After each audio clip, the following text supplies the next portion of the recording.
Начальник стройучастка Номад резорт объектісінен тротуарлар гранит. Бұл автоматикалуу түрдө өзү сугарат өсүмдүктөрдү. Крыша болсо мягкий кровля шыңгас. Бул жактан да кирсе болот коттеджге. Высота потолка уже 3,40. Терраса чоң. Бул жерде пандус каралган. Бул биздин апартамент квартиралар. 4 бассейн бар, 2 детский, 2 взрослый. Полный кум, ташы жок, көрүнүш аябай кооз.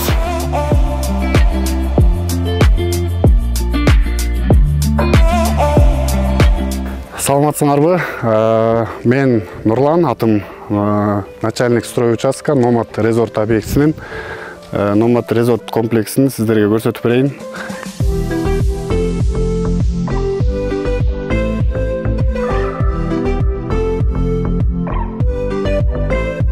Бул биздин арка болот.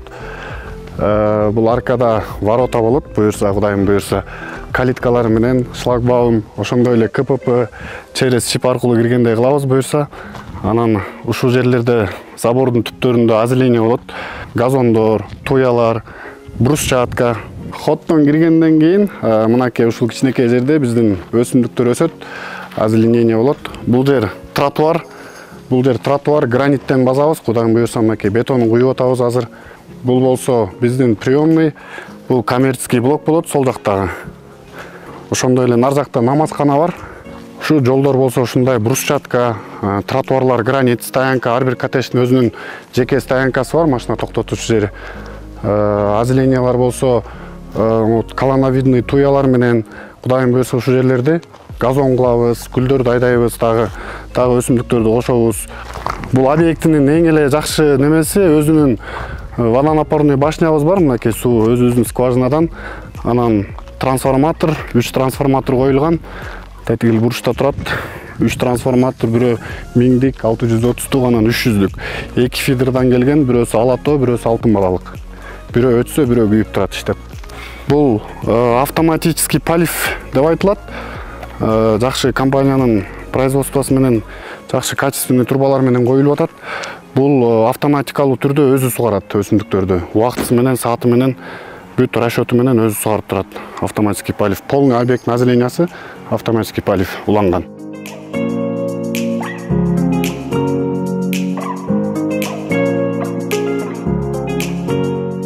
Бул биздин 180 квадраттагы коттедждер.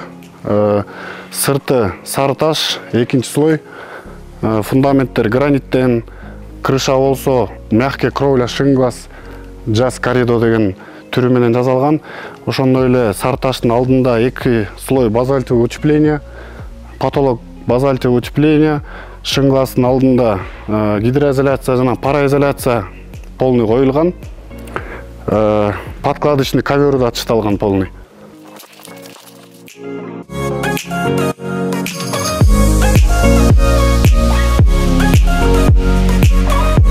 Бул жак бөлмөдө котелдор установка кылынган.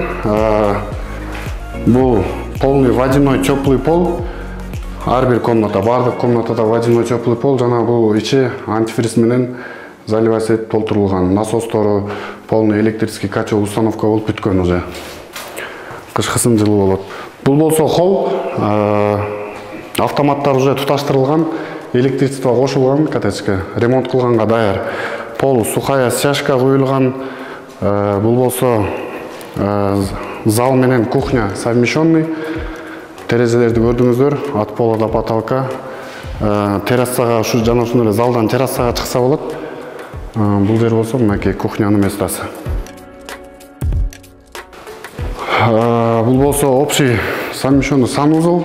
Бул жерде мынакей өзүнүн санузелу болот, общий. Бул жер болсо мынакей детская комната. Полный электрозымдары туташтырылган, потолоктордон бери түшкөн, шпаклевкасы тартылган, гипсокартон потолоктору бүткөн.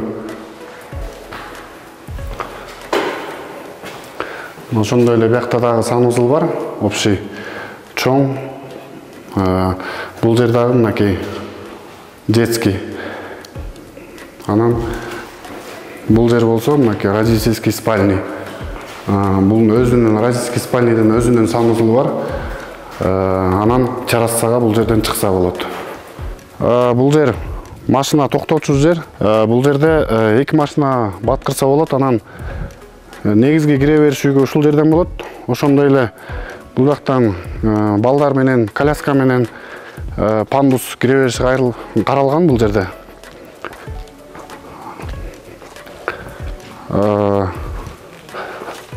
Бул жактан да кирсе болот коттеджге. Бул жерден кухняга, нар жактан родительскийге.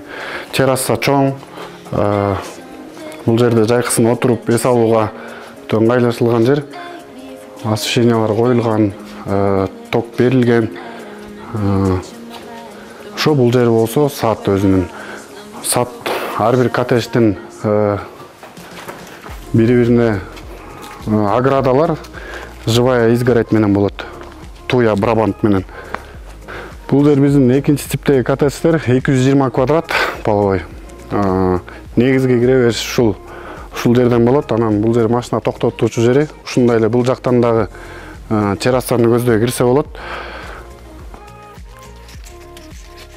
Электрозымдар чогулуп, щит, автоматтар кошулган, котелдор установка болгон, стяжкалар куюлуп бүттү, сухая стяжка. Бул болсо мынакей зал менен кухня совмещенный тоже. Өтө чоң терезелери, потолокто софиттин электрозымдары полный тартылып бүткөн. Потолок гипсокартон менен обшивать этилип жасалып, шпаклевкасы тартылган уже. Бул жерден дагы залдан дагы террасага чыкса болот.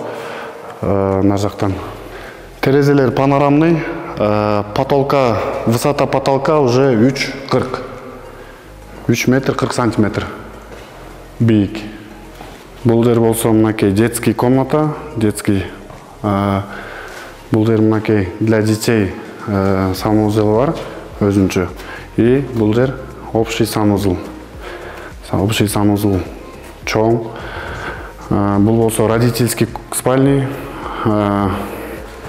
өзүнүн совмещенный, өзүнүн санузелу бар. Анан террасага чыкса болот.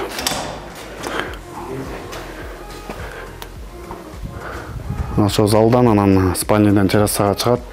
Бул жерде мынакей терраса чоң. Бул жерде пандус каралган. Ошондой эле мына бул жери сад болот, өзүнүн кийин бак даракчасы. Ортосу жанагындай туя брабант менен бөлүнөт. Бул болсо биздин экинчи детский спальный. Бунун өзүнүн дагы санузелу каралган бул жерде. Өзүнүн жеке санузелу бар.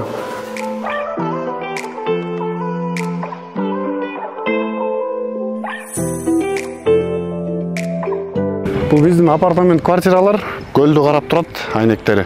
Бул жерде ортодо ресторан, өзүнүн чоң рестораны болот. Бул жерлер тротуар, детская площадка, ушу жерлерде. Анан буякта очокканасы өзүнүн. Анан бассейндер, 4 бассейн бар, 2 детский, 2 взрослый. Ушул жерлерде бак-тарактар, озелененияларда отургузулат. Нар жагы болсо парко-пляжная зона. Ал жактан кечкисин прогулка кылып, отургандай кылып, тротуарлар, скамейкалар бүт коюлат, Кудайым буйрса. Анан нар жакта пляж, пляжда беседкалар болот, бар болот, буйрса. Тапчандар болот, вышка для наблюдений, медицинский первый помощь көрсөтүлчү бир комнатасы болот, пляждын өзүнүн туалети болот. Бул биздин пляж суудан биздин зданияга чейин 100 метр аралыкта. Пляж өзү естественный, өзүнүн куму, майда. Көл болсо полный кум, ташы жок, резкий перепад жок, уклону жок. Таза, аябай таза көл. Анан көрүнүш аябай кооз. Бул жактан бул тоолорду, оң жагынан наркы тоолорду көрөсүң. Резиденция, Рухордо, Три Корона, городской пляж. Бул жак болсо Кейсар.